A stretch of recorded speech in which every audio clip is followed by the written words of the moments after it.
Qu'est-ce qu'on ferait à la table de négociation qui feront pas? Notre réponse, ça va toujours être dans la rue, tu sais.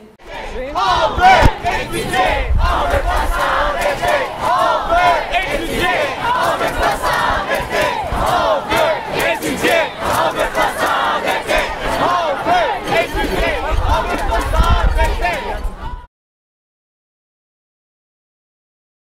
Toute la pression médiatique qui est faite pour que la classe, en particulier le mouvement étudiant de manière générale, se dissocie des casseurs, se dissocie de la violence, donne ses estis de trajet de manif à la police, parce que c'est comme, ça a l'air depuis une semaine, c'est l'enjeu principal du débat public au Québec, savoir s'il faut ou pas donner son trajet à la police pour une manif.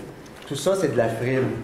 Refuser de condamner la violence, selon moi, ça va toujours être une stratégie gagnante. Parce que, de toute façon, le gouvernement, il va toujours choisir ses interlocuteurs à son avantage. De toute façon, c'est pas comme si c'était juste qu'il parlait pas correctement au ministre, puis que s'il avait parlé correctement, ben là, tu sais, ça aurait été mieux la décision du ministre. Tu sais, le ministre, il va pas plus nous écouter.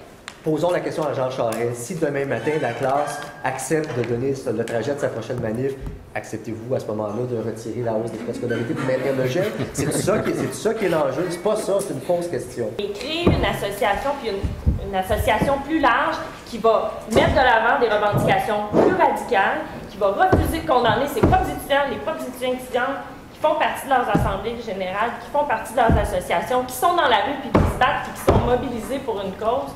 Ça, selon moi, ça peut toujours être gagnant.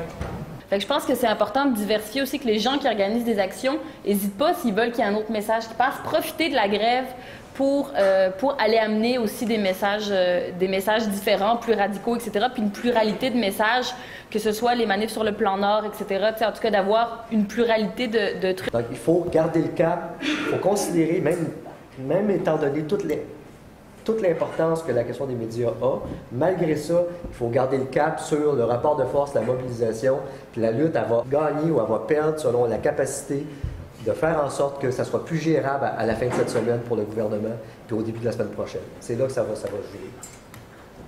Puis le chef de la sécurité publique de Montréal en a déjà son casque, fait que faut juste pousser un petit peu, puis il va faire un burn-out.